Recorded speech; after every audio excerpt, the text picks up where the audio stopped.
레디컬 워십을 통해서 우리 요한계시로 함께 보고 있습니다. 여러분 주보 다 받으셨죠? 주보에 이 오늘 말씀 구절들을 넣어놨어요. 그래서 여러분들이 성경책에 쓰셔도 좋고 공간이 부족한 경우 있을 수 있을 것 같아서 이거 그냥 마음껏 지저분해 되니까 마음껏 쓰시고 집에 가셔서 성경책에 한번 다시 정리하시면 좋을 것 같아요. 색칠도 해보시고 보면서 목사님이 어떤 단어를 가지고 이렇게 설명하는지 그것도 한번 생각해 보시고 등등등 함께 보도록 할게요. 자, 오늘 말씀 요한복음 3장 7절부터 13절까지의 말씀입니다. 여러분 성경책 찾아주시고요. 7절부터 13절 한 절씩 돌아가면서 읽을게요. 제가 먼저 7절 읽을게요. 빌라델비아 교회의 심부름꾼에게 이렇게 써 보내라.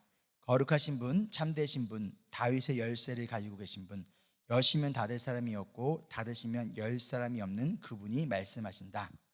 나는 내 행위를 안다. 보아라, 내가 내 앞에 문을 하나 열어두었는데 아무도 그것을 닫을 수 없다. 내가 힘은 적으나 내 말을 지키며 내 이름을 모른다고 하지 않았다. 보아라, 내가 사탄의 무리에 속한 자들을 내 손에 맡기겠다. 그들은 스스로 유대 사람이라고 하지만 사실은 그렇지 않고 거짓말을 하는 자들이다. 보아라, 내가 그들이 와서 내 앞에 꿇어 엎드리게 하고 내가 너를 사랑하였다는 것을 알게 하겠다. 인내하라는 내 말을 내가 지켰으니 온 세상을 시험을 받을 때에 나도 너를 지켜주겠다. 시험은 땅 위에 사는 사람들을 시험하려고 닥치는 것이다. 내가 곧 가겠다. 너는 너가 가진 것을 굳게 붙잡아서 아무도 내 면류관을 빼앗지 못하게 하여라.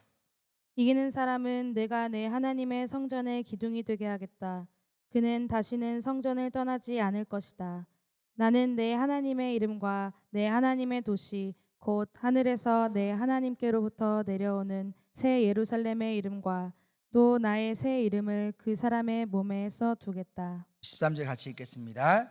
귀가 있는 사람은 성령이 교회들에게 하시는 말씀을 들어라. 아멘. 가슴에 손을 얹고 함께 고백할게요. 이 시간 하나님의 말씀을 받습니다. 이 시간 하나님의 말씀. 이 말씀이 나를 변화시킵니다. 이 말씀이 우리 가정을 변화시킵니다.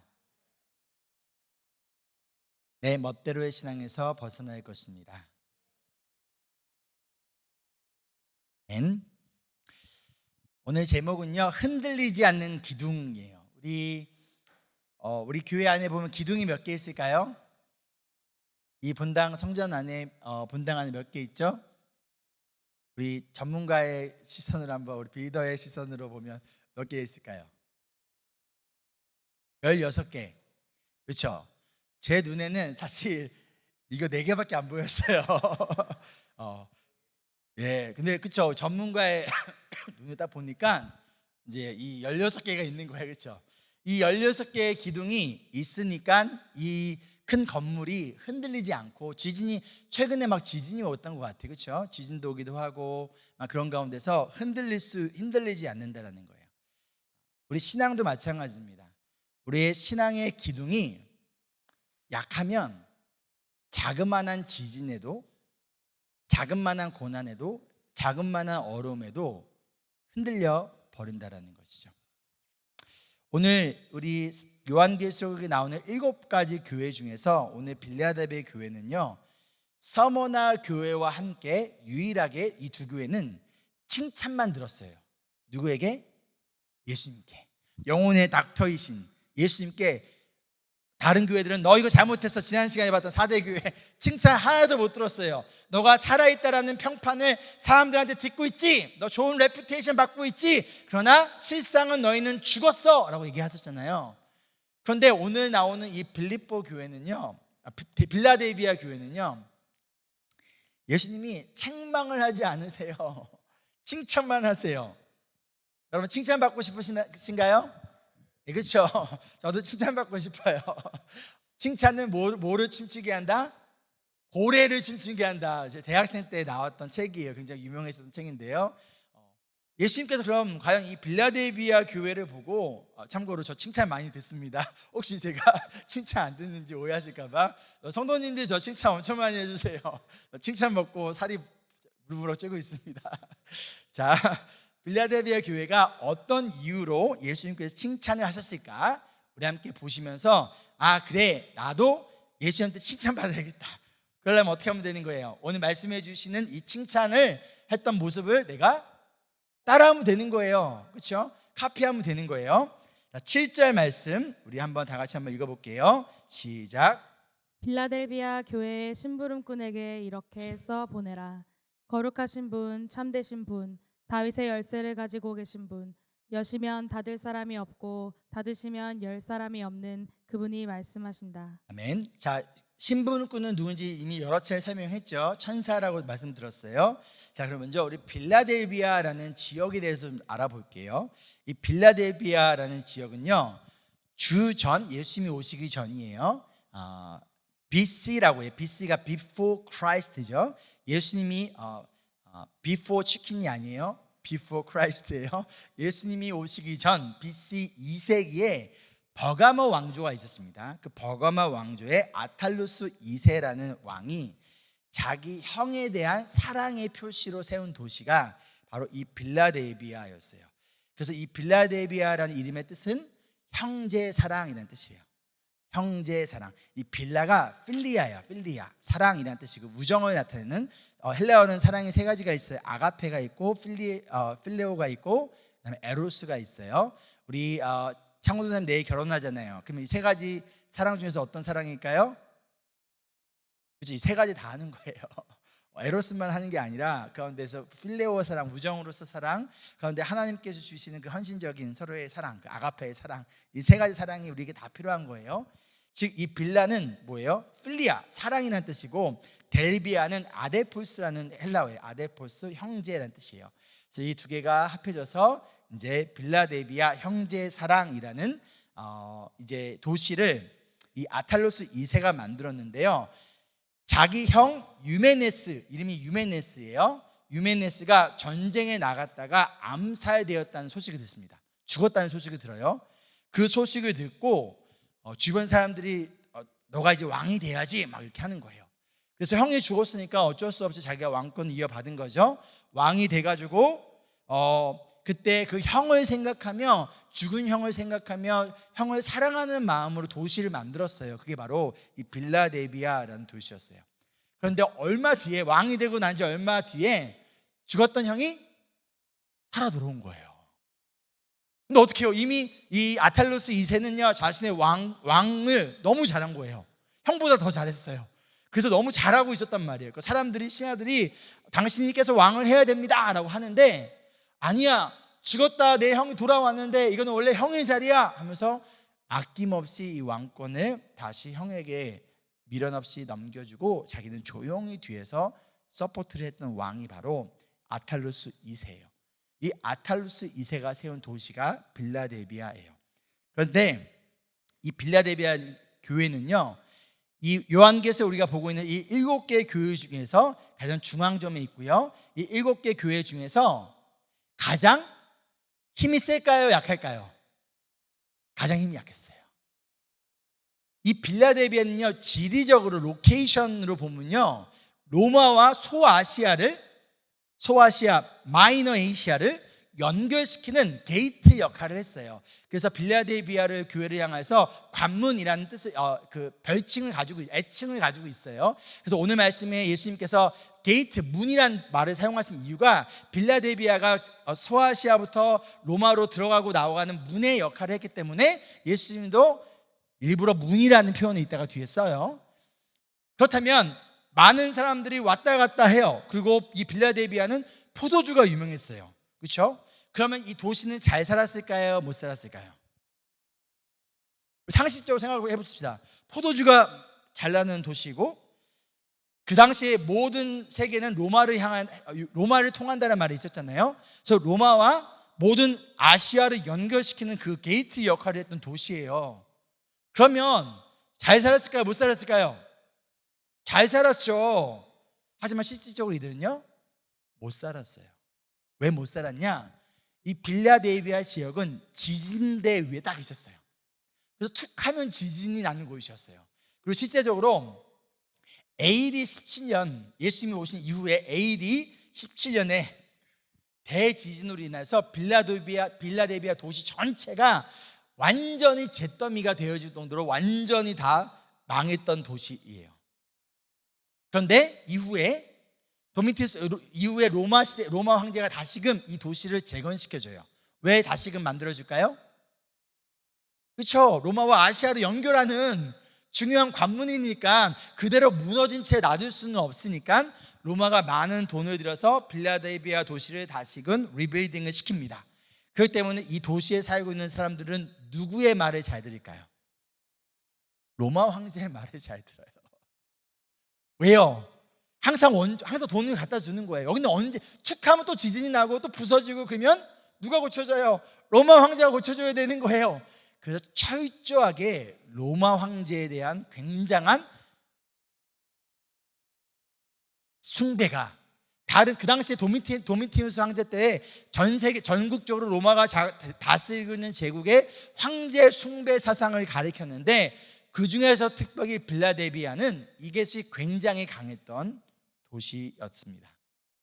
자, 그런데 이러한 도시에 있는 빌라델비아 교회에게 뭐라고 말씀하시냐? 이렇게 말씀하는 거예요. 한번 볼까요? 교회의 심부름꾼들에게 이렇게 써보내라. 거룩하신 분. 자, 여기서 말하는 거룩하신 분이 누굴까요? 거룩하시고 참되신 분. 예수님이죠. 근데 그 예수님이 뭘 가지고 계시대요? 다윗의 열쇠를 가지고 계시대요. 이게 무슨 말일까요? 이사야 22장 20절부터 22절까지의 말씀을 보면요, 제가 내용을 좀 설명을 드리면 이때가 히스기야 왕 때예요. 히스기야 왕 때 나라의 금고를 담당하던 사람이 있었어요. 그 사람의 이름이 셈나라는 사람이에요. 셈나라는 이름이 좀 그렇죠. 셈난다. 셈나네요. 그렇죠. 금고를 관리하고 있어요. 진짜 셈나네요. 셈나라는 사람이 금고를 관리하고 있었던 그 셈나가 거기서 몰래 돈을 빼가다가 자기 집을 화려하게 지어버리는 거예요. 그게 들통 나가지고 힐기야의 아들 엘리야김이라는 사람에게 이 다윗의 열쇠가 넘겨졌어요. 근데 이 다윗의 열쇠라는 것은 뭐냐면 그 왕궁의 금고의 열쇠를 다윗의 열쇠라고 불렀어요. 그래서 이 다윗의 열쇠를 누구한테 넘어갔다? 이 여호와김에게 넘겨가서 그 열쇠를 가진 사람만이 금고의 문을 열고 닫을 수 있었다는 거예요. 그런데 지금 예수님이 무엇을 가지고 계신 분이시래요? 오늘 말씀이에요. 오늘 말씀 돌아가면 다윗의 열쇠를 가지고 계신 분이래요. 예수님이 누구시래요? 금고의 열쇠를 가지고 계신 분이시래요. 빌라델비아 교회가 어떤 교회라고요? 빌라델비아 도시가 황제가 보내주는 돈을 의지하며 살아갔던 사람들이에요. 황제가 주는 거를 바라보면서 황제를 숭배하고 황제를 예배하고, 그런데 황제가 없으면 우리는 살아갈 수 없어요 하는 그들에게 거룩하신 분, 잠되신 분, 다윗의 열쇠를 가지신 분, 누가 주권자라고 말씀하시는 거예요? 누가 이 세상을 다스리시는 분이라고 얘기하시는 거예요? 로마 황제가 아니라 바로 예수님이시라는 것을 알려주시면서 예수님이 닫아버리면 닫히는 거고 예수님이 열면 열리라는 거예요. 참고로 이것이 단순히 다윗의 열쇠가 어떤 금고 재정적인 것을 이야기하는 것이 아니라 조금 더 이사야 말씀들을 보면요, 이 다윗의 열쇠란 말이 여러 차례 반복이 되어져요. 그러면서 그것이 뭘 의미하냐면 메시아 되신 예수님께서 바로 천국에 대한 열쇠를 쥐고 계신 분이시다라는 또한 그 안에 영적인 의미가 담겨져 있어요. 이 로마 제국을 바라보며 로마 제국의 영향력 아래서 로마 제국을 향하여 우리를 먹여 살릴 수 있고 로마가 없으면 우리는 살아갈 수 없어요 라고 생각했던 이 도시에 살아가던 그리스도인들에게 예수님은 뭐라고 말씀하시냐? 예수님이 진정한 주권자이심을 알려주고 있다라는 거예요. 누가 교회를 먹여 살린다고요? 예수님. 누가 그리스도인들을, 예수님의 제자들을 먹여 살린다고요? 예수님이시라는 거예요. 누가 재정의 주권을 가지고 계시다는 거예요? 예수님이라는 거예요. 누가 우리의 인생의 주권을 가지고 계시다는 거예요? 예수님이시라는 거예요. 그러고 나서 이어서 이렇게 얘기합니다. 8절에 나는 너의 행위를 안다. 우리 지난 시간 4대 교회를 향해서 예수님께서 나는 너의 행위를 안다. 그러고 나서 뭐라고 말씀하셨어요? 칭찬하셨어요? 책망하셨어요? 책망하셨어요. 근데 이번에는 칭찬을 하세요. 뭐라고 말씀하시냐? 내가 너 앞에 문을 하나 열어두겠다. 근데 아무도 그것을 닫을 수 없다. 자, 우리 워드 플레이 나온 거예요. 아까 설명했던 것처럼 누가 로마와 소아시아를 연결하는 문의 역할을 했어요. 빌라델비아가 그 문이라고 했잖아요. 근데 예수님께서 뭐라고 말씀하시면 너 앞에 내가 문을 하나 열어놨대요. 근데 아무도 그것을 닫을 수 없다는 거예요. 예수님이 여셨기 때문에 예수님이 여신 문은 누가 닫을 수 있는 거예요? 예수님만이 닫을 수 있는 거예요. 다른 말로 예수님이 열어주지 않으시면 이 문은 그 누구도 열을 수 없다는 거예요. 그럼 이 문은 과연 어떠한 문일까? 우리 요한복음 10장 9절 함께 읽어볼게요. 시작. 나는 그 문이다. 누구든지 나를 통하여 들어오면 구원을 얻고 들어가면서 꼴을 얻을 것이다. 예수님이 바로 구원을 받을 수 있는 문, 예수님이 바로 이 꼴을 얻을 수 있는 유일한 문이시라는 것을 이야기해 주고 계세요. 그러면서 그들에게 뭐라고 얘기하고 있냐면 빌라델비아 교회에게 내가 너희의 교회에 구원의 문을 열어 놓으셨다라는 거예요. 다른 말로 전도의 문을, 생명의 문을 내가 열어 놓았다라는 거예요. 너희 교회가 지금 이따가 뒤에서도 보겠지만 굉장히 힘이 약하고 능력도 없고 툭하면 지진이 생겨가지고 어려움이 생기고 그래서 사람들이 살고 싶어하지 않고 가운데서 많은 사람들이 로마 황제를 따르고 로마 황제를 숭배하고 있는 그 상황 가운데서 상식적으로 보면, 환경적으로 보면 전도할 수 없다는 거예요. 교회가 부흥할 수 없다는 거예요. 누군가 구원받을 수 없는 상황이라는 거예요. 그런데 뭐라고 말씀하시냐? 구원의 문을, 이 문을, 전도의 문을 누가 열어놓으시겠다는 거예요? 예수님께서 열어놓으시겠다는 거예요. 그러면 예수님께 열어놓으신 이 문을 아무도 닫을 수 없다라는 거예요. 그럼 사도행전을 보면요, 예수님이 막 문을 여세요. 그래서 막 믿는 자들이 늘어나는 사건들이 막 나타나요. 그런데 동시에 바울의 전도 여행을 보면요, 마게도니아로 갈 때도 전도의 문이 막혀요. 그렇죠? 막힌 사건이나 생겨요. 그렇죠? 예수님이 문을 열어주셔야 전도할 수 있는 거고요. 예수님, 우리가 아무리 발버둥 친다고 해도 예수님이 문을 닫아버리면 그 누구도 하나님께로 구원을 얻으러 나올 수 없다라는 거예요.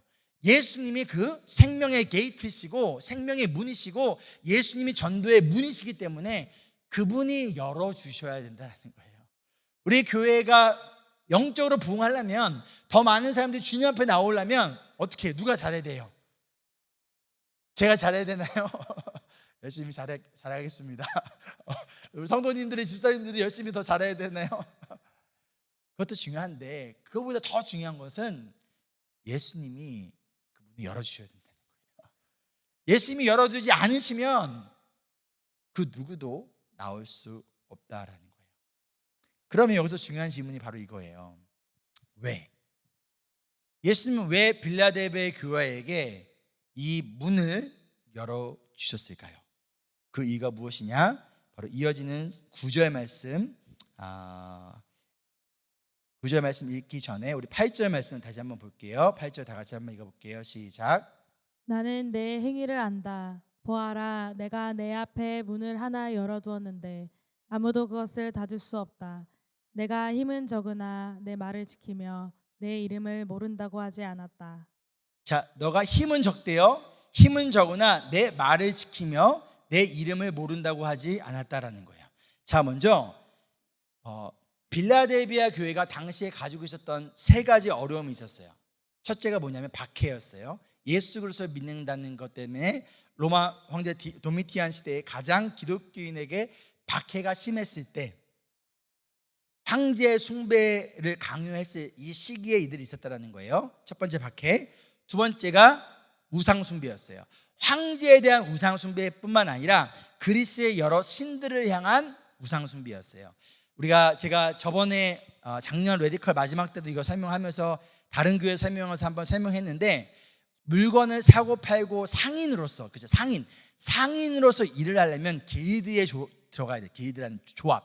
우리 한국으로 하면 조합 같은데, 조합에 가입을 해야 되는데, 조합에 가입을 하려면 뭘 항상 해야 돼요? 거기 안에서 우상숭배하는 걸 해야 돼요.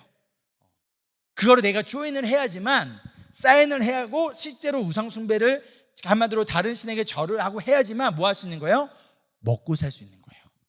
그 가운데서 많은 유대인들이 그리스도인들에게 뭐라고 얘기하냐면, 야, 먹고 사는 게 중요하지, 하나님 말씀 지키는 게 중요해? 남들 다 그래, 남들 다 그렇게 살아. 그러면서 그들을 향하여서 많은 유혹이 있었던 상황 가운데 있었어요. 그러면서 그들이 많이 했던 말이 그거였던 거죠. 먹고 살기 위해서 어쩔 수 없잖아요. 하나님도 이해해 주실 거예요. 이게 그들이 두 번째 가지고 있었던 위협이었다는 것이죠. 세 번째가 유대인들의 공격이었어요. 유대인들이 그들을 향해서 끊임없는 공격을 받고 있었던 이 상황 가운데 이들이 뭘 했다라는 거예요? 예수님의 말을 시켰대요. 그리고 예수님의 이름을 모른다고 하지 않았다는 거예요. 모두가 먹고 사는 문제 때문에 예수님을 부인하고 적당히 타협해도 괜찮은 시대. 나만 특별한 게 아니라는 거예요. 우리 부흥의 둘째 주 때 우리 정헌진 목사님께서 정상을 넘어 거룩함으로라는 설교해 주셨잖아요. 정상이 무슨 뜻이에요? 노멀. 이게 노멀한 거예요. 다 그렇게 살아. 이게 노멀한 건데, 우리는 어떻게 해야 된다? 남들이 한다고 해서 똑같이 노멀하게 살아가는 것이 아니라 우리는 그 정상을 넘어 거룩함으로 예수 그리스도가 원하신 것이 무엇인지를 알아야 된다는 거예요. 로마서 12장 1절로 2절에 봐도 우리 이제 로마서 다음 주부터 시작됩니다. 데일리 지저스 여러분들, 로마서 만약에 아직 조금 늦으신 분들 있으면 잘 따라잡으시고 월요일부터 로마서 시작하시니까 우리 다 같이 또 로마서 갔으면 좋겠어요. 1장부터 그 12장 전까지 그 누구도 율법으로 구원받을 수 없고 오직 예수 그리스도를 믿는 믿음으로 구원받을 수밖에 없다라는 오직 은혜만 막 얘기를 하다가 12장에 딱 들어가면서 바울이 뭐라고 하냐면, 나는 하나님의 자비하심을 힘입어 너희에게 권합니다. 너희의 몸을 하나님을 기쁘시게 할 거룩한 산제물로 드리십시오. 이것이 너희의 합당한 예배입니다 라고 얘기한 다음에 뭐라고 하냐면, 세상을 뭐하라? 따라가지 말고 분별하라 라고 얘기해요. 세상에 흐름이 있어요. 강주기가 있다는 것이죠. 우리가 살아가는 세상의 문화도 마찬가지예요. 그냥 문화라는 강주기가 있고요, 세상의 어떤 이데올로기라는 강주기도 있어요. 가운데서 우리가 정신 차리지 않으면 그냥 다 흘러가니까 우리도 어떻게 하는 거예요? 그냥 같이 여기로 가니까 이게 좋은가벼 하면서 같이 흘러간다는 거예요. 우리는 뭐 해야 되는 거예요? 분별해야 된다는 거예요. 분별해서 이게 아니라면 어떻게 돼요? 거꾸로 올라가는 연어처럼, 그렇죠? 강을 끌러 올라가야 된다는 거예요. 그러면 쉬워요, 어려워요? 어려워. 아무리 수영 잘해도 이 거꾸로 물길을 역류하는 데를 가면서 이렇게 간다는 것은 굉장히 어렵다라는 거예요. 이들의 시대가 그랬고, 사실 우리 지금 이 시대가 사실 마찬가지예요. 그 가운데서 다 괜찮아, 원래 그래 라고 그 상황 가운데 이들은 뭐 했다는 거예요?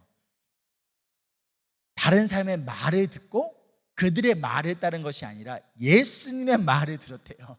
그리고 예수님의 말을 지켰대요. 가운데서 예수님을 모른다고 예수님을 부인하지 않았다는 거예요. 신앙 타협하지 않았던 거예요. 그러면 여기서 나올 수 있는 질문이 뭐냐? 어떻게요?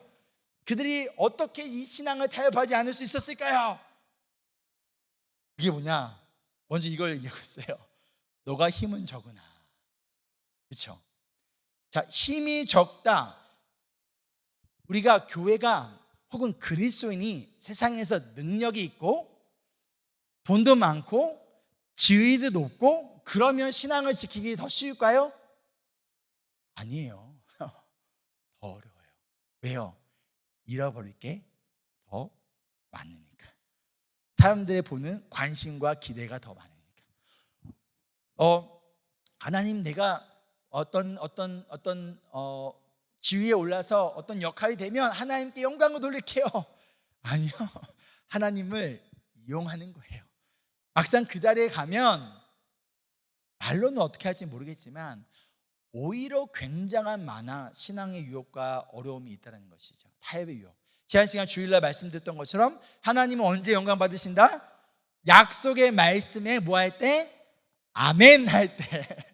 아직 그 말씀이 이루어지지 않을 때, 하나님이 아브라함에게 이삭을 약속했고 그 하나님을 믿었을 때 하나님은 이미 영광을 받으셨다는 거예요. 즉 우리가 원하는 무엇인가가 생기고 나고 기도 응답이 되고 난 다음에가 아니라 그 전이라는 거예요.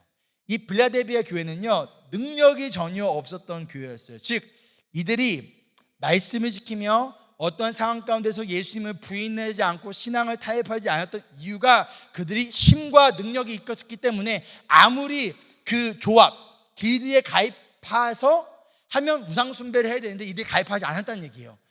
그래도 우리 통장에 돈 많아요. 그래서 5년이든 10년이든 20년이든 나 거기 조인 안 하고 그 거래 안 해도 나 먹고 살 수 있어요. 그래서 이들이 조합에 가입하지 않은 거예요? 안 한 거예요? 그것이 아니라는 거예요. 이들은 힘이 적었대요.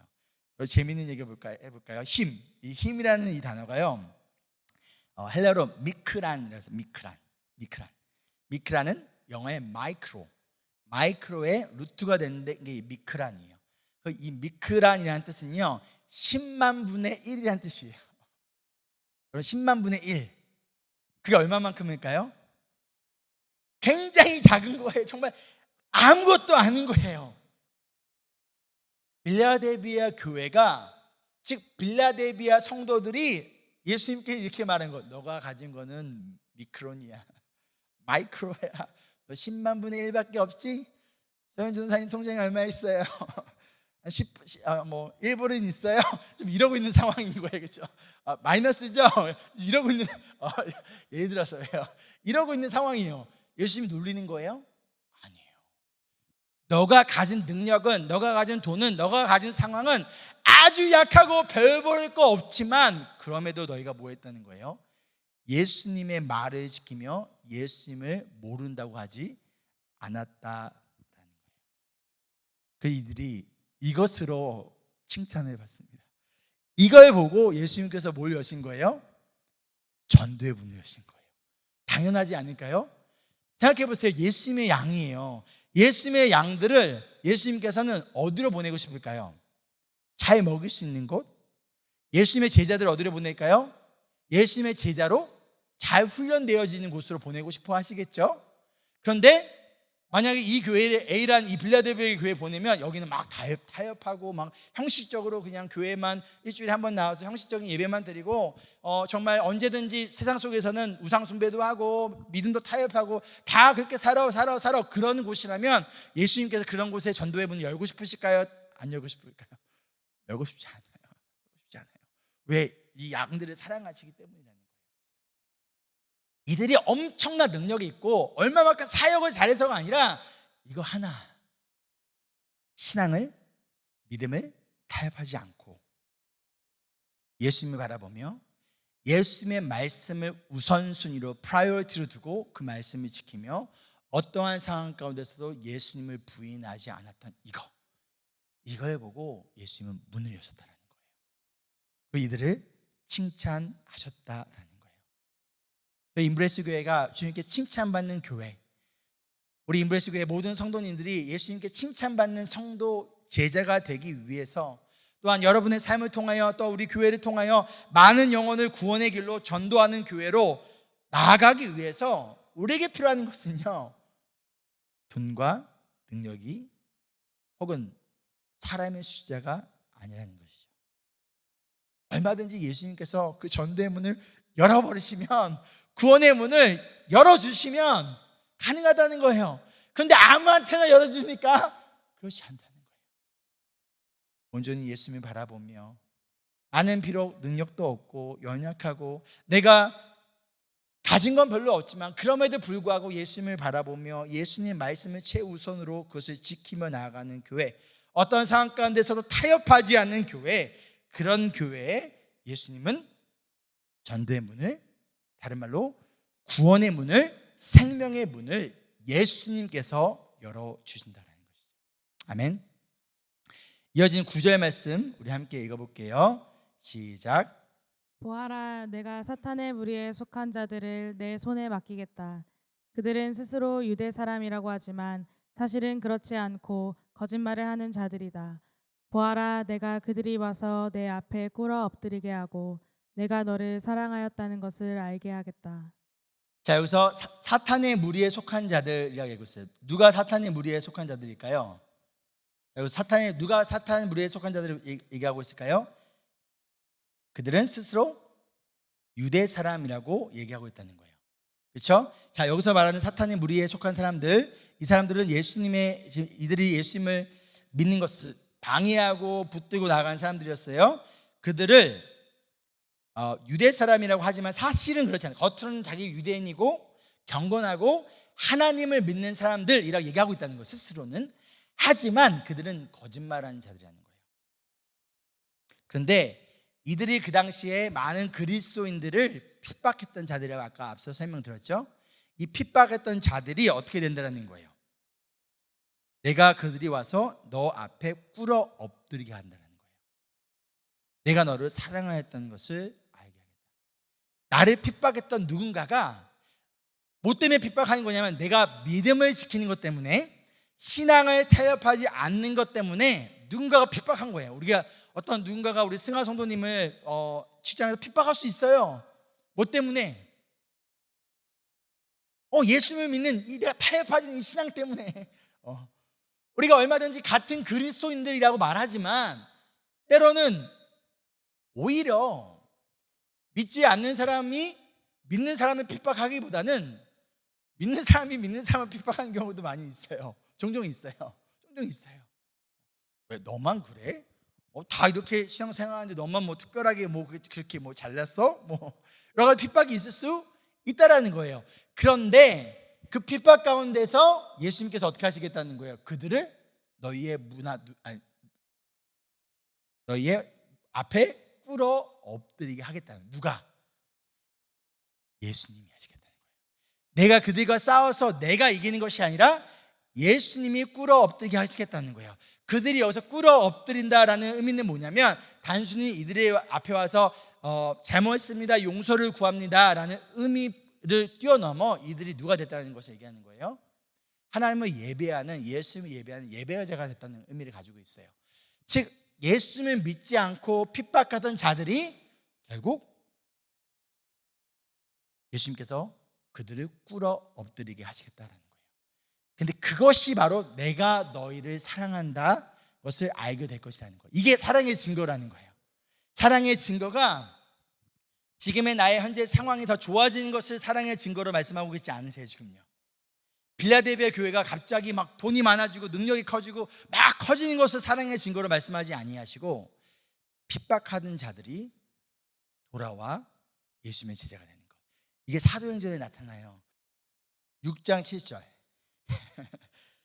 하나님의 말씀이 계속 퍼져가 나가서 예루살렘에 있는 제자들 수가 부쩍 늘어가고 제사장들 가운데에서도 이 믿음에 순종하는 사람들이 많았다. 좀만 더 갈걸. 4장에서 멈췄네.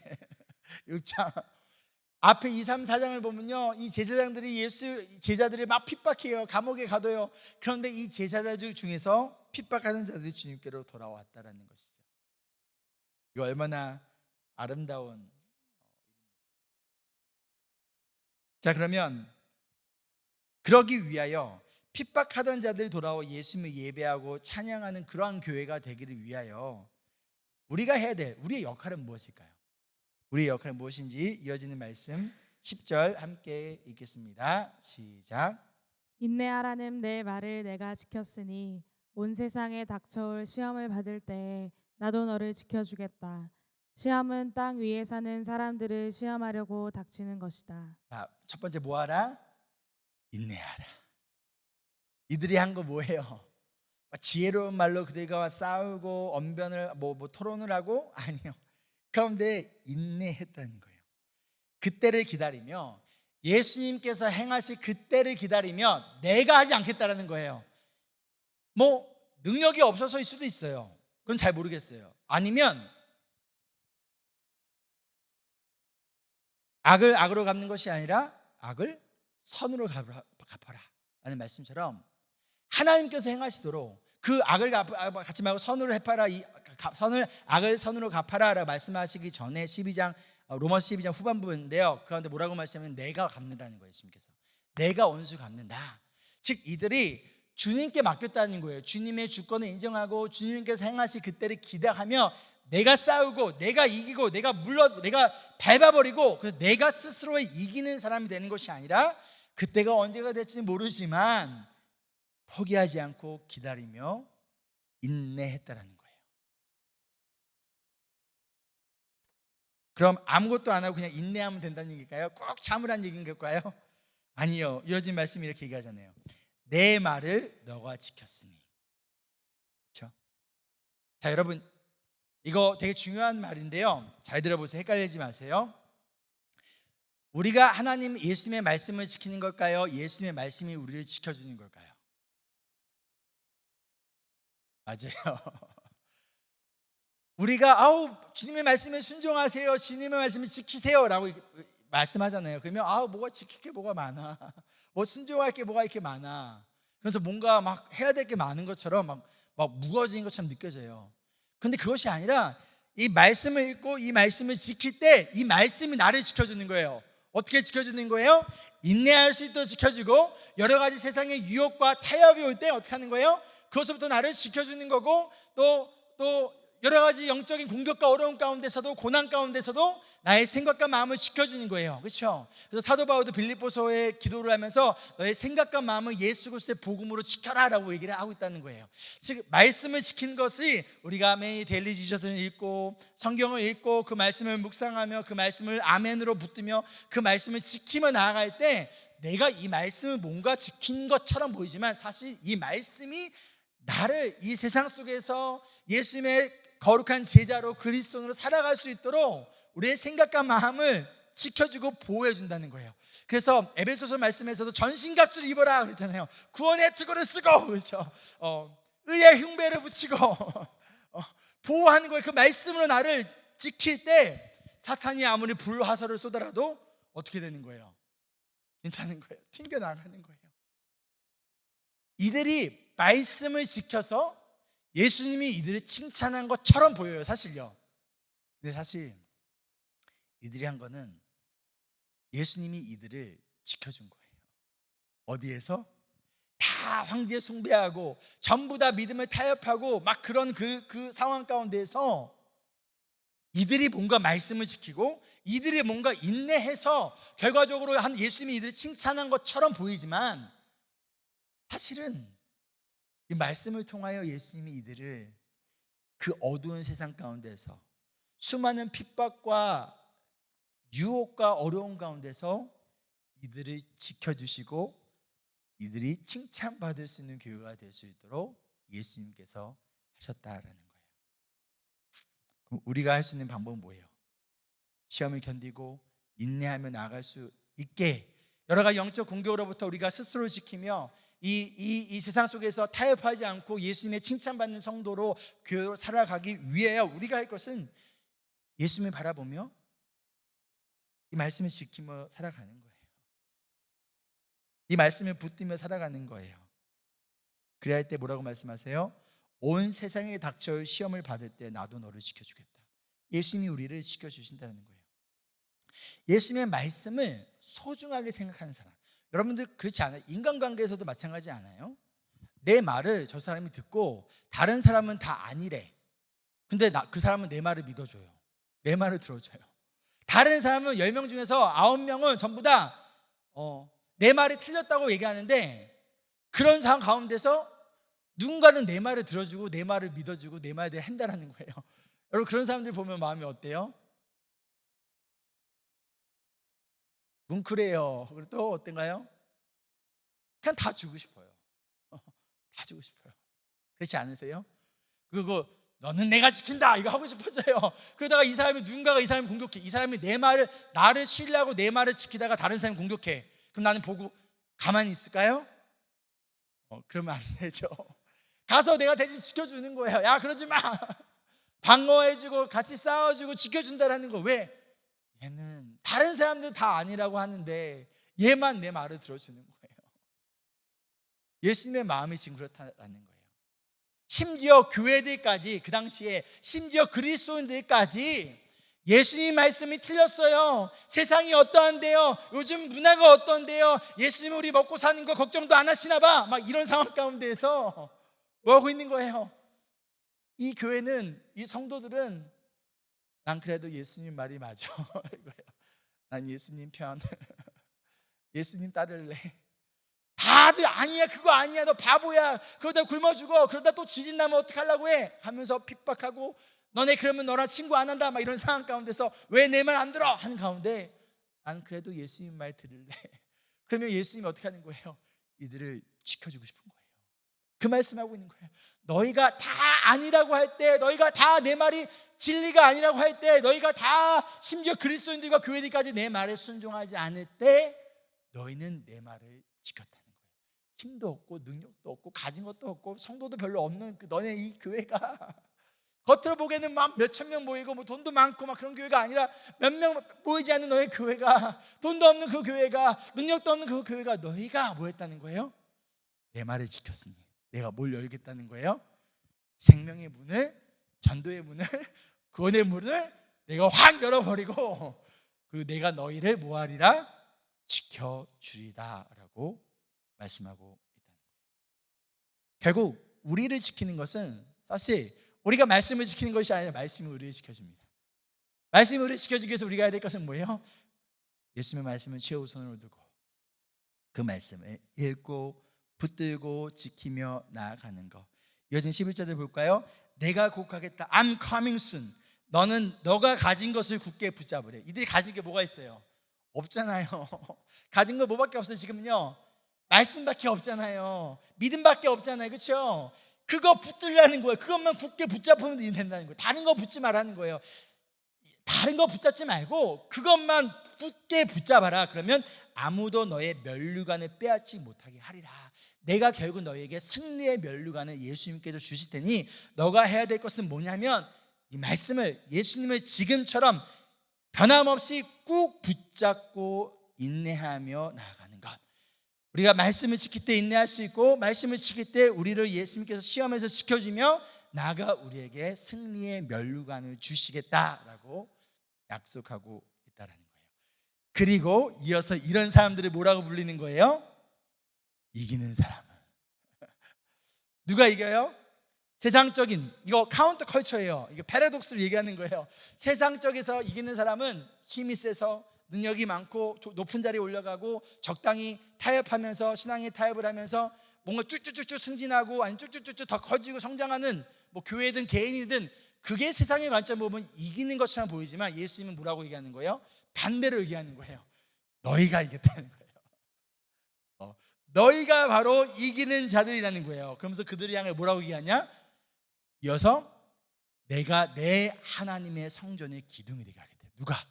이 빌라델비아 이 교회 힘없고 연약한 이들이 그러나 말씀을 타협하자고 지키면 나갔던 이들이 너희가 이기는 자들이다. 인내하고 말씀을 지키면 인내하고 기다렸던 너희가 진정으로 존버라고 하잖아요. 그렇죠? 속된 말로 미안해요. 얼굴까지 가릴 필요는 없잖아요. 부끄러워하지 마십시오. 인내하고 지키며 예수님의 말씀을 나가는 삶은 결과적으로 예수님이 너희가 이겼다. 너희가 승리자다. 너희가 내 하나님의 성전에 뭐가 되게 하리라? 기둥이 되게 하리라. 그리고 다시는 성전을 떠나지 않을 것이다 라고 이야기를 하고 있어요. 자, 왜 예수님은 굳이 기둥이라는 거를 일러스트레이션을 사용했을까요? 아까도 말씀드렸던 것처럼 빌라델비아는 뭐가 많았어요? 지진이 많았어요. 이 지진으로부터 집을 무너지도록 안전하게 하려면 뭘 튼튼하게 세워야 되는 거예요? 기둥을 튼튼하게 세우는 것이 굉장히 중요하다는 거예요. 인내하며 말씀을 지키며 믿음을 지켜나갔던 그 믿음의 사람들, 그 믿음의 교회를 예수님은 이 하나님 나라의 성전에 튼튼한 기둥을 세우겠다는 거예요. 왜? 하나님 나라의 성전은 얼마만큼 많은 금이 들어가냐, 얼마만큼 많은 시멘트가 들어가냐, 얼마만큼 좋은 나무가 들어가냐, 그게 중요한 것이 아니라 뭐가 중요하다는 거예요? 그 믿음, 예수님을 향한 그 믿음, 그 말씀. 왜? 딱 성전으로 세워놨어. 예를 들어서 세워놨어요. 근데 조그만 지진이 왔다고 해서 나 안 해, 확 빠져버리거나 아니면 이게 튼튼하지 않아, 성전 기둥이 튼튼하지 않아, 그럼 어떻게 될까요? 지진이 오면 금세 무너져 버릴 수밖에 없다는 거예요.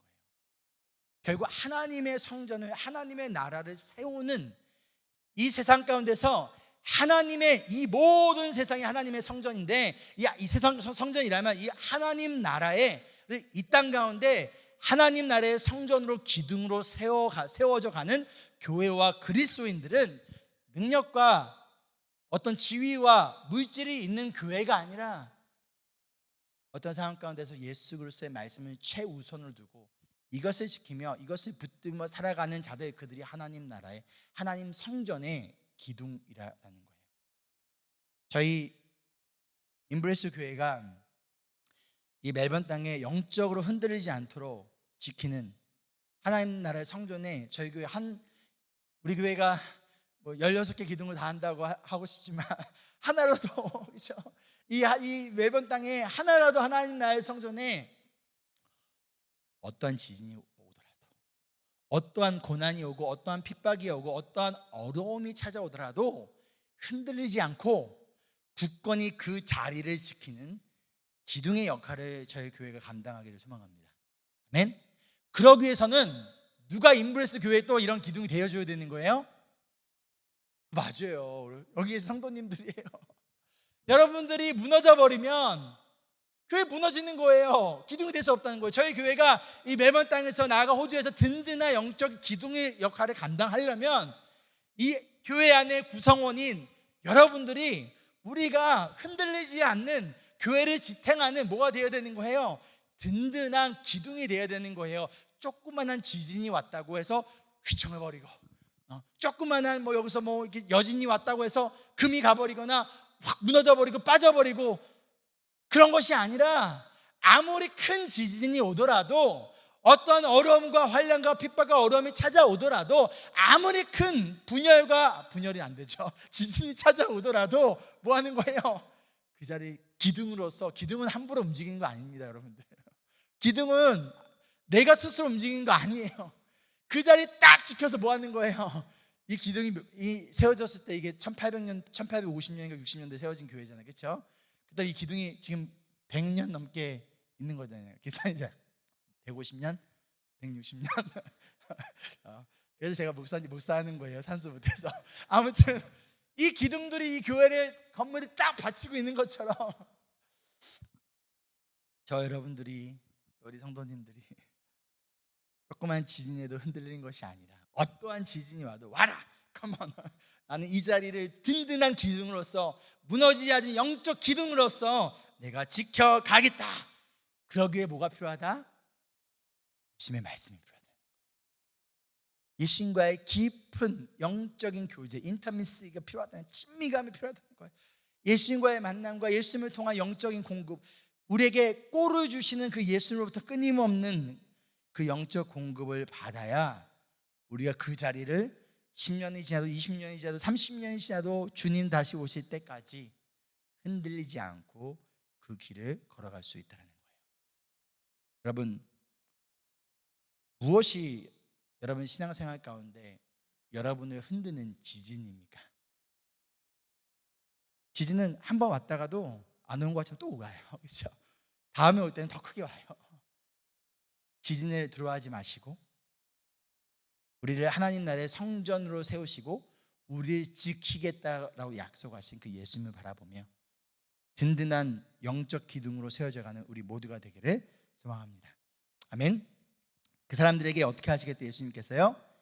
나는 내 하나님의 이름과 내 하나님의 도시, 곧 하늘에서 내 하나님께로부터 내려오는 새 예루살렘의 이름과 또 나의 새 이름을 그 사람의 몸에 써두겠대요. 몸에 써두겠다. 지금 뭘 얘기하고 있는 거예요? 문신하겠다는 걸까요? 이거 보고 문신해도 되는구나 생각하고 여러분 문신하면 안 돼요. 이들을 기둥이라고 해놓고서는 이제는 몸이래요. 당시에 이제 지진이 나면 로마 황제나 아니면 뭐 로마에 있는 유명한 사람들이 혹은 돈 많은 사람들이 뭘 해줬냐면 건물을 세워줬어요. 그때 그 돈을 기부한 사람의 이름을 기둥에다 썼어요. 그래서 딱 이 기둥은 도미티우스 황제, 아니면 뭐 이 기둥은 뭐 누구. 그래서 그들이 세워진 사람들의 기둥에다가 이름을 썼거든요. 지금 그 얘기하시는 거예요. 예수님께서 하나님 나라의 영적인 기둥을 감당할 너희에게 세 가지 이름을 쓰시겠대요. 세 가지 이름이 뭐예요? 첫 번째, 하나님의 이름. 그렇죠? 여호와. 우리 부흥회 셋째 주 때 손석훈 목사님 통해서 여호와, I am who I am, 이게 얼마나 대단한 것을 알았잖아요. 그 거룩한 하나님의 이름을 우리한테 새기시겠대요. 그리고 새 예루살렘, 앞으로 올 예수님의 그 새 예루살렘, 거룩한 도성, 그 이름을 쓰시겠대요. 그리고 또 나의 이름을, 예수님의 이름을 쓰시겠다는 거예요. 다 이것은 뭐예요? 다 영원히 지워지지 않는 이름들이잖아요. 이 영원히 지워지지 않는 이름들을 바로 누구에게? 이러한 자들에게, 이기는 예수님을 바라보고 예수님을 붙들며 나아간 자들에게, 하나님 나라의 성전의 영적 기둥의 역할을 감당한 자들에게 하나님과 새 예루살렘과 예수 그리스도의 이름을 영원히 지워지지 않도록 뭐 하시겠다? 예수님이 새기시겠다라는 거예요. 이 이름을 내가 새기는 거예요? 아니에요. 예수님이 새겨주셔야 된다는 거예요. 누구에게? 이기는 자에게. 지진 가운데 흔들리지 않는, 인내하며 끝까지 말씀을 그리고 예수님을 지키고 붙드는 자들, 그들을 예수님이 고난 가운데서 지켜주시고 우리의 영혼에 지워지지 않는 예수님의 이름을 새겨주실 것이라는 것이죠. 마지막 13절 우리 함께 큰 소리로 읽겠습니다. 시작. 귀가 있는 사람은 성령이 교회들에 하시는 말씀을 들어라. 아멘. 말씀을 마치며, 자, 이 말씀 누구에게 해주신 말씀인가요? 나예요. 저희 교회고요. 이제는 우리에게 주시는 말씀이에요. 예수님이 어떤 분이세요? 다윗의 열쇠를 가지신 분이에요. 다윗의 열쇠를 가지신 분. 예수님은 문을 여실 수도 있고 닫을 수도 있는 분이세요. 예수님은 구원의 문을 열으실 수도 있고 닫을 수도 있는 분이세요. 예수님은 우리의 어떤 상황 가운데서도 우리를 지켜주시는 분이시라는 거예요. 그렇다면 우리에게 필요한 것은 뭘까요? 주님, 왜 이거밖에 안 주셨습니까? 주님, 왜 이거밖에 없나요? 나의 능력은 왜 이거밖에 안 되나요? 제가 그런 기도 많이 해요. 그냥 목회자로서 저희 개인적으로 돌아봤을 때, 하나님, 나 좀만 더 주시지. 왜 이건 안 주셨어요? 왜 목회자인데 왜 잘생긴 얼굴만 주시고 왜 다른 건 안 주셨어요? 나에게 좀 더 좋은 리더십을 주시지. 나에게 좀 더 영적인 권위를 주시지. 나에게 조금 더 잘할 수 있는 이런 것을 좀 주시지. 그런 기도를 할 때가 있어요. 그런데 예수님은 뭐라고 말씀하시는 거예요? 그것이 중요하지 않다는 거예요. 우리의 능력을 보고 우리를 사용하시겠다, 너의 능력을 보고 내가 문을 열고 닫을 결정할 때가 아니라 예수님을 바라보며 예수님의 말씀을 지키며 그런데 인내하며 타협하지 않고 예수님을 바라보고 가는 자들, 내가 너희 교회를 내가 지켜주고 내 말을 최우선으로 하는 너희를 내가 보호할 거고, 그리고 어떻게든 나의 뜻대로 살아가는 너의 가정과 공동체와 너의 교회 가운데서 내가 문을 열어줄 거야. 다윗의 열쇠를 가진 내가 문을 열쇠를 가지고 있는데 내가 열어야 열리지, 너의 힘으로 우리 힘으로 아무리 두드리고 아무리 우리가 열려보려고 해봤자 열리지 않는다는 거예요. 예수님이 여러분의 가정의 문을 열어주셔야, 예수님이 저희 교회에 닫힌 문을 열어주셔야, 여러분이 개인의 삶 가운데 닫혀있는 영적인 그 문을 예수님이 열어주셔야 우리가 비로소 주님 가운데 공급받고 어떠한 지진 가운데서도 흔들리지 않는 하나님 나라의 영적 기둥이 될 수 있다는 것이죠.